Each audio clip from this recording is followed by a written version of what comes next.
Hello, good afternoon. I'm very happy, Gisa, for the invitation that you issued and was very, very happy to come here. I will talk from the perspective of really big picture. That's the kind of organizations I have been working for and am still working for. And these big pictures shows us graphs like this. And this big picture means that we have to rethink our operating system of Spaceship Earth, as Buckminster Fuller would have called it and said it. And I would like for us to go into our human capabilities of being a species that can imagine futures and that can change the stories by which we're guiding the futures and can change that operating system. And we think on a societal level that operating system is economics.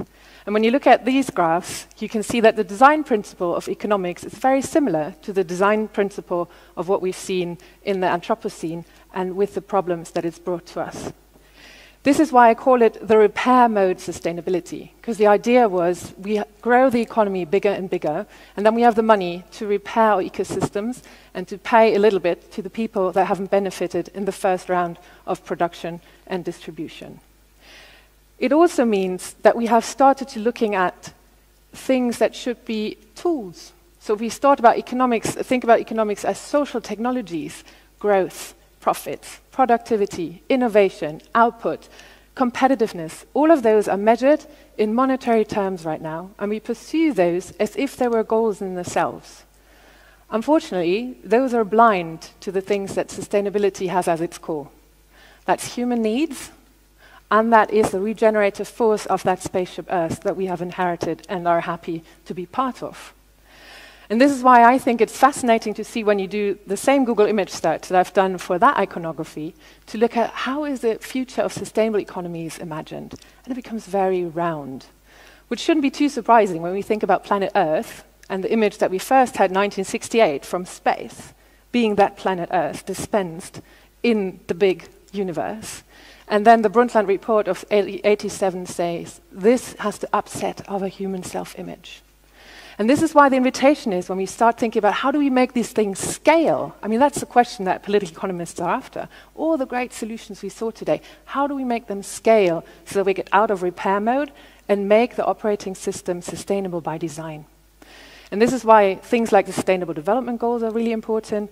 Those are very widened goal sets that we start talking about goals that we want to achieve with the things that we do. And since it sometimes seems daunting to do that on a global space and scale, especially right now with the geopolitics that we've been targeting or seeing before, it is the cities level that is so promising, and the city-rural connection. There we can start talking about what are our goals, how can we use new technologies. We saw just now the way of tagging the resource flows, really expressing what are our values, what are our needs, what are our joint endeavors as social beings as well, that we strive to achieve, and how do we find then the innovations in the economic system that can make those happen. I'd like to conclude with just the invitation, because we so often hear it's costs, it's intensely non-financeable, or it's difficult to find the finances right now. But for me it was striking, to see how much money we've been able to print to save the banks, and how weird it is to stand at the United Nations discussing the Sustainable Development Goals and seeing all the lack of funding that there is to achieve those. That would really be proper value creation for the people. And on the same day, the banks declaring that they've got the exact amount of corporate profits in one bank in one quarter that it would need to finance achieving sustainable development and of educating people to become the stewards of bringing about that sustainable world that we all want. There's not a shortage in money, there's a shortage of making the will and the proposal to use the economic system, tweak it so we can achieve those goals that we all are discussing about achieving here today. Thank you.